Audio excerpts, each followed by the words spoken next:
Han Williams from Bloomberg. Would it be fair to say that Syria is now a likelier prospect or a sooner prospect of making peace with Israel than Saudi Arabia is?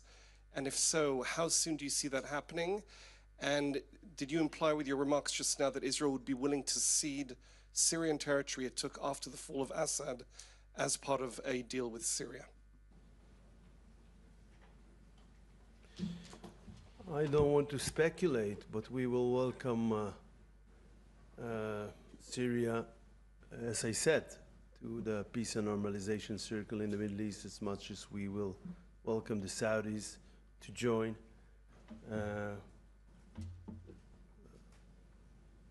We want to have good relations with all our neighbors at the same level. Thank you. Yes, please. Alex. Hi, excuse me, Alexander Cornwall from Reuters. Minister Saar, with regards to your comments on Syria and Lebanon, if you were to reach a peace agreement, a normalization agreement with either of these countries, particularly with Syria, would you expect that Syria recognizes the Golan Heights as Israeli territory and essentially gives up any future claim to the territory? And to the Austrian Foreign Minister, if I may, Palestinians in northern Gaza are reporting overnight what they say is the most intensified strikes in recent weeks.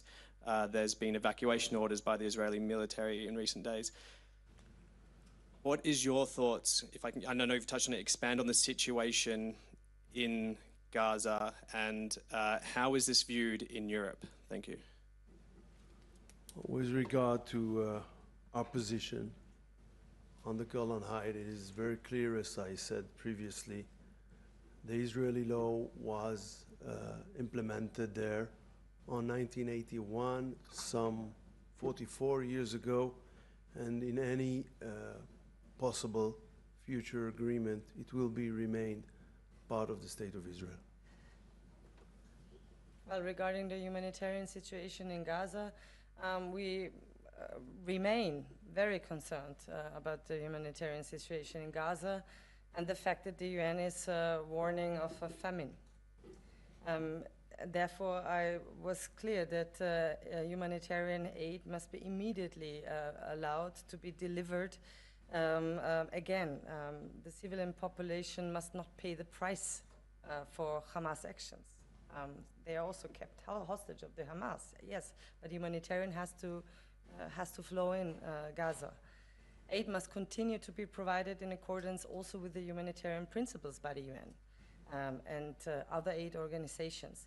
And for this reason, I think 23 European countries, together with Kaja Kallas, that signed a joint statement on humanitarian aid in Gaza. Thank you. Laser, please. Laser Berman from the Times of Israel. Foreign Minister Saar, good to see you again.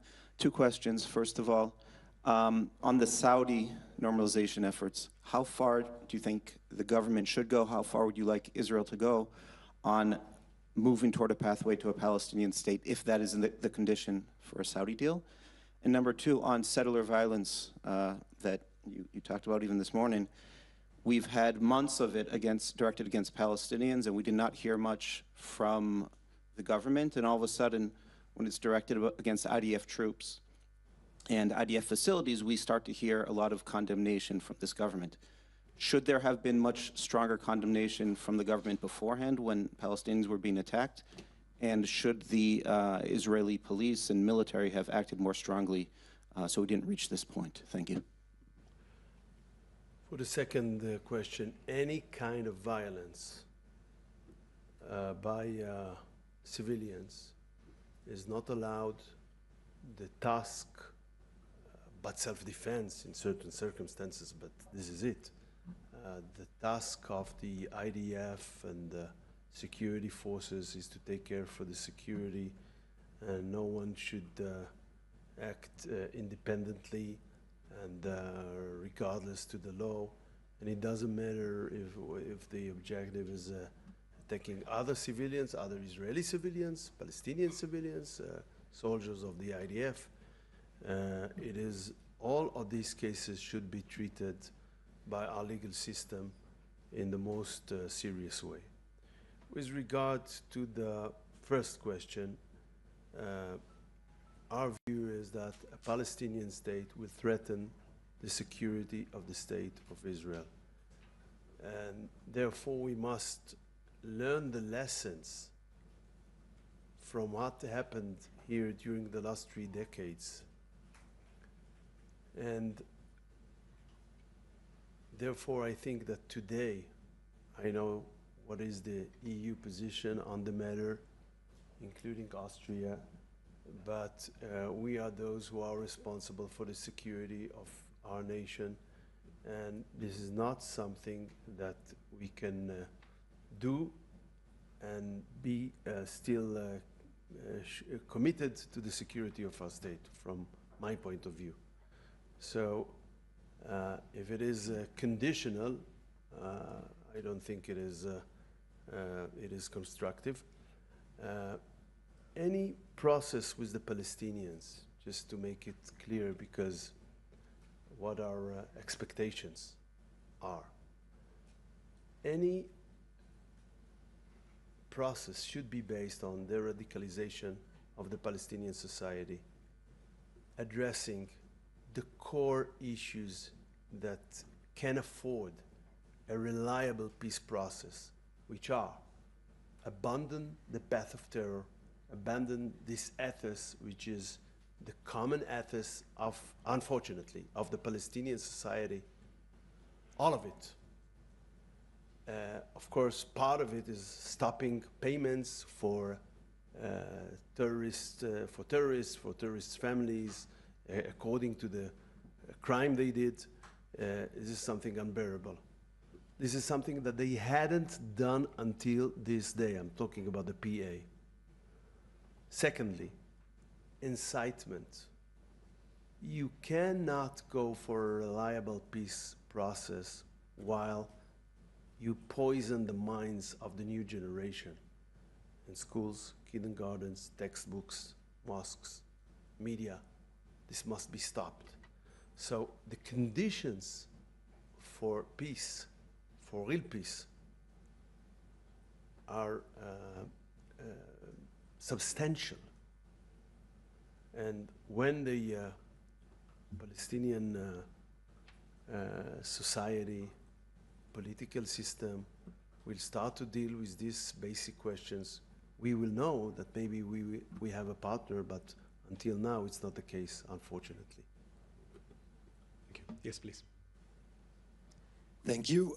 David Kriegleder, Austrian Public Broadcasting.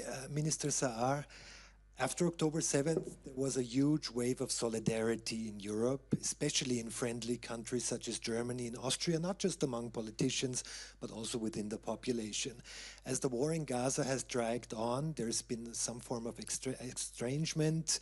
The criticism is rising. And I'm wondering, how hard is it for you these days to explain and defend the Israeli conduct of the war to your European partners?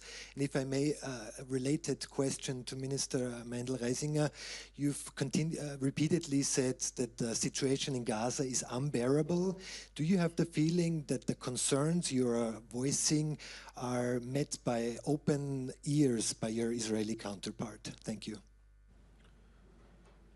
Okay, thank you. First of all, we are aware to this sentiment in wide segments of European public opinion. We believe we are right. We are sure that the one which is responsible for the suffering of both people, Palestinian and Israeli, is solely Hamas. Not only because they initiate the war on October 7 with this barbaric attack, but also because until now, they refuse to release the hostages and they refuse to lay down their arms. So this is the truth we are presenting. We are not undermining concerns with regard to civilian population needs. We are dealing with that in very hard conditions, and not everyone that's criticized from the distance understand what the circumstances on Gaza Strip are, how Hamas is using the aid as a fuel to its war machine. And these are important facts, because finally we want to target the aid for the people themselves, but we don't want to empower the organization that led this population for these poor conditions. And this is a very difficult and complicated effort, and we would like our friends in the world as a whole, and in Europe specifically, to help us to think together, to cooperate. Tomorrow we will begin a dialogue with the EU, which I agreed with High Rep Kaya Kallas, that will take place here in Israel. And in this dialogue we will, of course, present our efforts, our problems in this efforts, and also we will look together for new ideas, new thoughts, cooperation, in order to be more successful with that. But one must understand it is a very complicated situation, and this is the result. By the way, in Lebanon, it was also a result of the fact that the terror organization took over the state. In Gaza Strip, it's not a terror organization, it's a terror state, a terror organization that took over a territory, enslaved the population for its aspiration and crazy ideology, and therefore this phenomenon, by the way, the Western world went out to uproot this phenomenon in the war against ISIS, not very far away from here, when they established their caliphate. Eventually, to end the suffering of the people from all sides, is to uproot this tyranny in Gaza Strip. Thank you for your question. Well, let me say something about like my personality maybe. Because of course we have had a very lively discussion on the situation in Gaza, on the concerns regarding the humanitarian situation, and of course also the review of Article 2 and the question about further like measures taken by the European Union. And it was, I'm not in favor of a suspension of the association agreement, to be clear on that. Why? Because I think it's important to stay in dialogue. More so, it is not helping the people in Gaza right now. So the question that I was asking myself is, what can I do to help the people suffering in Gaza? So I made the decision to not be only concerned in Vienna and Brussels, but to go here, to come here, and to have a conversation as a friend, but also a frank conversation about our concerns. That's also the reason why I started my travel in Cyprus, and then went on to Egypt and to Jordan, because the question is there, how to effectively organize the humanitarian aid, also being distributed according to the principles we want them to be distributed, by at the same time recognizing the security interests of Israel. This is something that I'm concerned about, how to do it, and what can be done, and who are the partners there. But this is the way I think politics should be done. Just not just sit somewhere and talking about being concerned, but to go here, have a frank conversation, and think about together as friends how to solve the situation.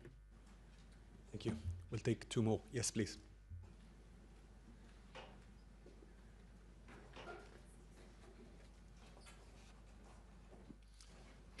Fabian Sommerwiller from the Austrian daily Der Standard. The question is also related to the flow of humanitarian aid into Gaza. We've We've heard repeatedly that you were unhappy with the former situation with Hamas using humanitarian food basically to use it against as a weapon. Also, we've heard in the past few months very often that many of your Western partners are unhappy with the situation right now with the GHF. So if both sides can't agree on either one side the way the food and the humanitarian aid is distributed, why can't we think of a third option, and what could such a third option look like? We are not excluding thinking about the third option. We are looking at the objective. The objective is, I repeat again, meet the needs of the people without empowering Hamas. Whatever path is possible to achieve this objective, we will support.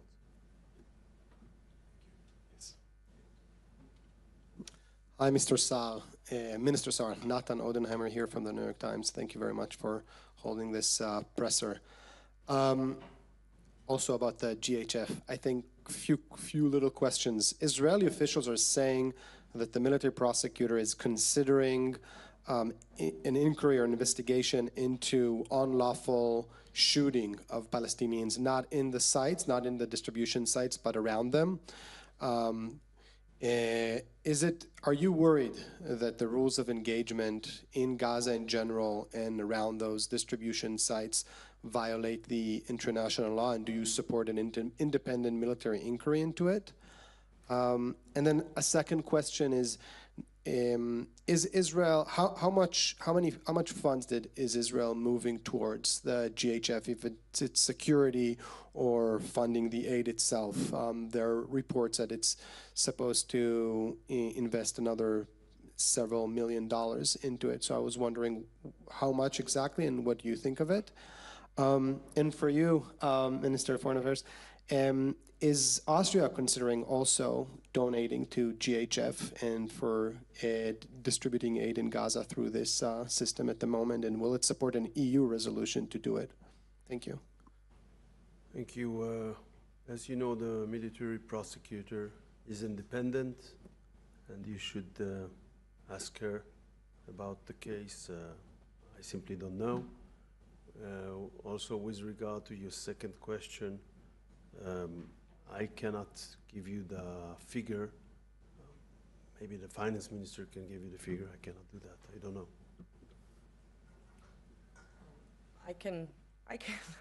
I can give you a figure what Austria did after October 7, 2023. More than, like our humanitarian aid amounted for over more than 60 million euros regarding the situation in Gaza. And how did we do it? With what partners did we work together? With those partners who are reliable, that are also committed to the principles. We are using taxpayers' money here. So we want to see it used properly. That means not getting in the hands of Hamas, but also used in a way that is done according to the principles of the United Nations and other organizations. Just recently, I think on Wednesday, the government took a decision to additionally have 3 million euros of humanitarian aid. And we do this via the International Committee of the Red Cross, because this is such a reliable partner, and the GHF is not. Thank you. This presser is now over. Thank you.